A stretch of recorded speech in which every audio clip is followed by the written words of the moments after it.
بسم اللہ الرحمن الرحیم۔ السلام علیکم ورحمۃ اللہ وبرکاتہ۔ AZ پبلشر کی جانب سے خوش آمدید۔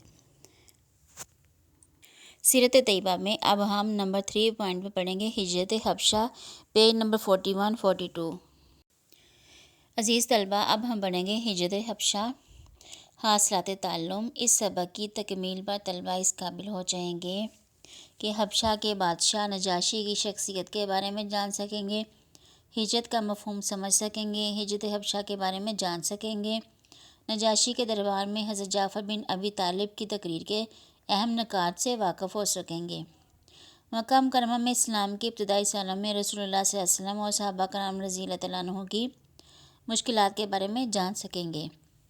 خاص الفاظ میں شامل ہے ظلم و ستم، انصاف پسند، دیانت، شب، پاک دامن۔ اللہ تعالیٰ کی رضا کے لیے اپنا وطن چھوڑ کر کسی دوسری جگہ منتقل ہونے کو کہتے ہیں ہجرت، یعنی ایک جگہ سے دوسری جگہ جانا، اس جگہ پر مقیم ہونا، رہنا، اس کو کہتے ہیں ہجرت۔ ہجرت حبشہ سے مراد وہ ہجرت ہے جو صحابہ کرام رضی اللہ تعالیٰ عنہ نے مکہ مکرمہ سے حبشہ کی طرف کی تھی۔ حبشہ افریقہ کا ایک ملک ہے جسے آج کل ایتھوپیا کہا جاتا ہے۔ اس کے بادشاہ کو نجاشی کہا جاتا تھا۔ پیارے بچوں، اب ہم پڑھیں گے پہلی ہجرت حبشہ۔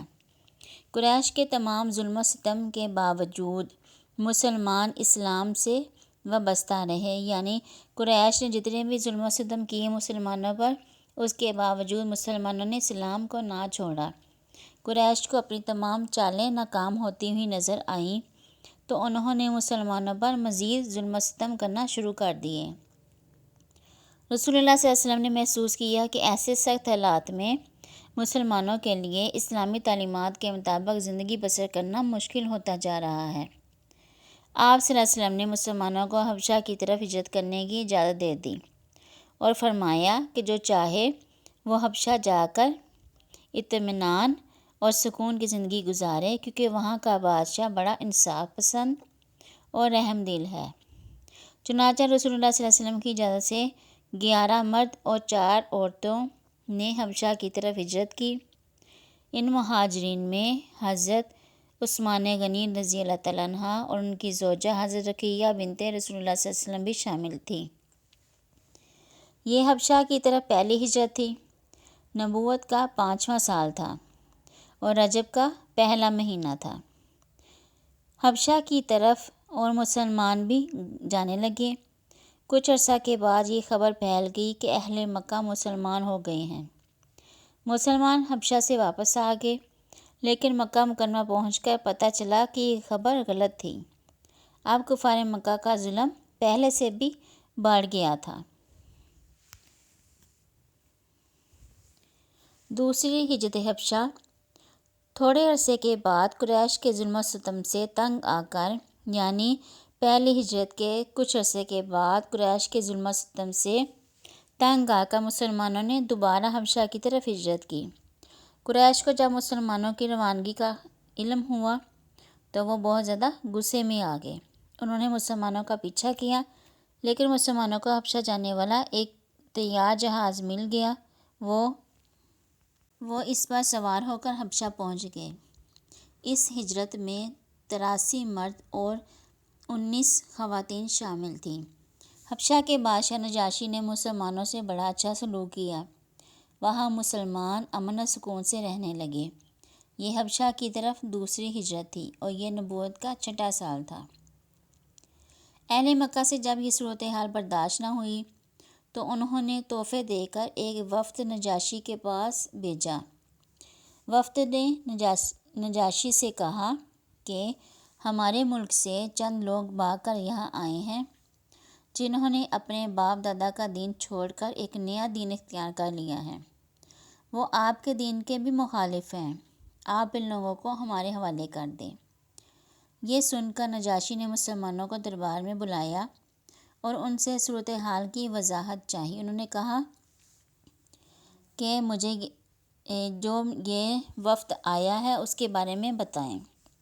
نجاشی کے سوالات کے جواب میں مسلمانوں کی طرف سے حضرت جعفر بن ابی طالب نے بڑی پر اثر تقریر کی۔ آپ رضی اللہ تعالیٰ عنہ نے فرمایا، حضرت جعفر بن ابی طالب نے کہا کہ اے بادشاہ، ہم لوگ جاہل تھے، بتوں کی پوجا کرتے تھے، مردار کھاتے تھے، گناہوں کے عادی تھے، پڑوسیوں کا حق مارتے تھے، جو طاقتور ہوتا تھا وہ کمزور پر بہت زیادہ ظلم کرتا تھا۔